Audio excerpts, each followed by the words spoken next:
Hello and welcome back to this channel. In today's video, we shall take a closer look at potential energy. Just like kinetic energy, which is a type of mechanical energy, potential energy is also a type of mechanical energy, with a crucial difference. Kinetic energy is the type of mechanical energy that depends on the state of motion. This is clear from the expression for the kinetic energy itself, which is half times the mass of the object times the square of the speed of the object. So the presence of speed tells us that kinetic energy is associated with the motion of the object. Potential energy is the type of mechanical energy that is dependent on the state of position. In this respect, we shall look at two kinds of potential energy. One is the gravitational potential energy, and the other one is the spring or elastic potential energy. So let's look at the elastic or the spring potential energy. The elastic potential energy, say, of a spring is the type of potential energy that is stored in a spring, such as this one, when the spring is stretched or compressed. So let's look at the following spring. So let's say you have such a spring and you put an object on top of it. What's going to happen to this spring is that it will get compressed by a certain amount. Let's assume that compressed distance is delta x.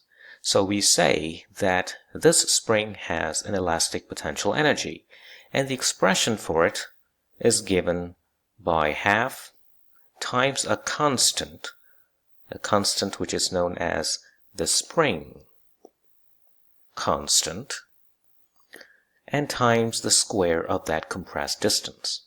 The same thing happens if you stretch this spring like that by the same amount, let's say delta x. The spring now would have elastic potential energy given by this expression.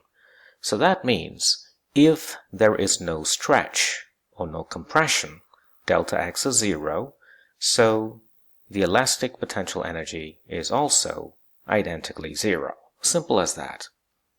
This K, which we have just introduced as the spring constant, is quantified in the units of Newton per meter. It measures the stiffness of that spring. Assume that you have two springs, one with a K value of 100 Newton per meter, and the other one with a K value of 10 Newtons per meter. So the one with 100 Newtons per meter, spring constant, would be harder to stretch compared to the one with 10 Newtons per meter. So that is the significance of that spring constant, and it plays an important role in the expression for the elastic potential energy. The second type of potential energy that we are interested in is the gravitational potential energy. It is the potential energy that is associated with an object when the object is positioned in the gravitational field. Now, what do we mean by that? Let's assume this is the ground, and you have an object, say, at some height. Let's call that height h.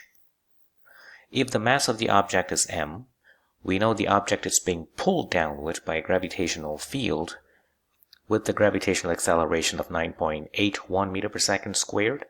Now we say at that height, this object has a certain amount of gravitational potential energy. As the object's height, the vertical height we mean, changes, then this number would also change. The unique thing about gravitational potential energy is that its 0 joule level can be set at any way you want. Once this level is set at some height, all the other levels and all the other values of gravitational potential energy are automatically set. Now, what do we mean by that? Let's assume that we take the zero level gravitational potential energy to be at the surface of the Earth. So this is where I'm going to set my gravitational potential energy to be 0 joules. Then at higher height, for example, let's say at height h, the expression for the gravitational potential energy is simply the mass of the object times the gravitational acceleration times that height h, where the object is. So we say the gravitational potential energy of this object with mass m at that height h is given by that expression. Another important point to note is the absolute values of UG is immaterial. What's important is the difference in the gravitational potential energy, because that is the one that controls the physics of the system. Now, what do we mean by that? Let's look at this object. Let's assume the mass of this object is 2 kg, and it is at a height of, let's say, 5 meters from the Earth, and we take the Earth as the 0 joule level. So here, the gravitational potential energy is given by 2 times 5 times g, which is 10 times g. G is 9.81. So the difference in the gravitational potential energy between those 2 points is quite simply 10g minus 0, which is 10g joules. Now let's assume I'm going to set the 0 joule level at that height 5 meters. So at that height, the gravitational potential energy is 0 joules. So what would the gravitational potential energy of an object with mass 2 kg be at the surface of the Earth? Its gravitational potential energy would be the mass times the height. Now is minus 5 instead of 5 because this level is below the 0 level. And then you times that with 9.81. Remember, we are still using mass times gravitational acceleration times the height. So at the surface of the Earth, the gravitational potential energy of such an object would be minus 10 g joules. So if an object is going from here to there, the change of its gravitational potential energy would still be 0 minus 10 g joules, which end up to be 10 g joules, just like before. So you see, where you set the 0 joule does not matter. It is immaterial. What's important is the change in the gravitational potential energy of an object. That's going to control the physics of the system. Let's look at the following problem. A 10 kg projectile is fired vertically upward. The air drag decreases the mechanical energy of the projectile Earth system by 70,000 joules during the projectile's ascent. How much higher would the projectile have gone if the air drag was absent? So what that means is, if you don't have any drag and you launch this object with the same speed, it would have gone to a higher height. Let's call it capital H. So this is when there is no drag involved. So due to drag, this is the height that is lost, and certain amount of gravitational potential energy is lost with it because it is associated directly with the height. The height is given by capital H minus little h.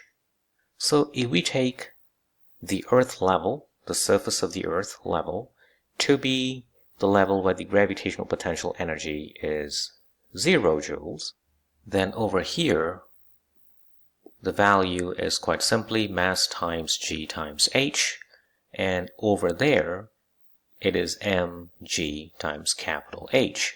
So you see the change in gravitational potential energy, or the loss rather, which we know to be 70,000, that's given right there, equals the mass of the object, which is 10, gravitational acceleration g, times the difference, which is capital H minus little h. And this expression in the bracket is how much higher it could have went without the drag. And that can be solved. It is quite simply 70,000 joules divided by 10 times g.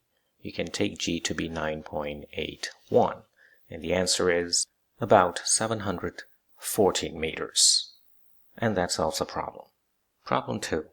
Figure below shows a 9 kg stone resting on a spring. The spring is compressed by 10 cm by the stone. So that is the first diagram here.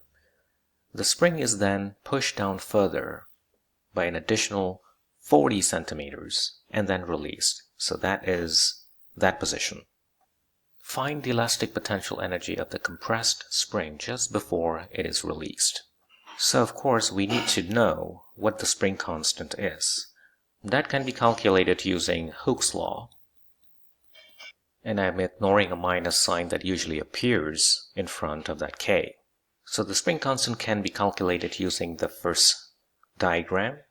The amount of force that is being exerted is the weight of that stone, which is 9 times gravitational acceleration, and divide that by the amount of stretch, which is 10 centimeters, in meter is 0.1 meter.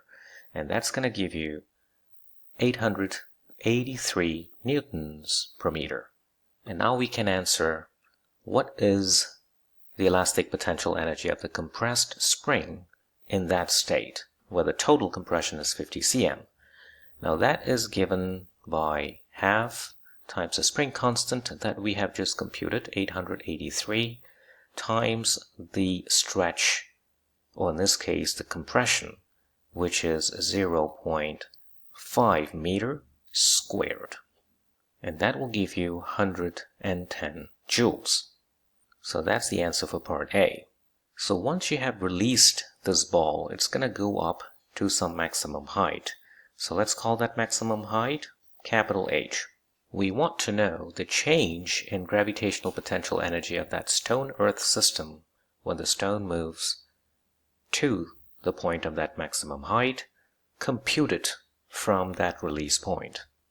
We can take this level to be the level with 0 joule of gravitational potential energy. We also know at that point the total elastic spring or elastic potential energy is 110 joules. We have computed that in part A. So that means at the maximum height, the gravitational potential energy of that stone has got to be 110 joules as well, because that amount of energy has been changed into gravitational potential energy. So the conversion is from spring potential energy, or the elastic potential energy, to gravitational potential energy by the same amount. So the change in the gravitational potential energy of the stone as it moves to the highest height is 110 minus 0, which is 110 joules.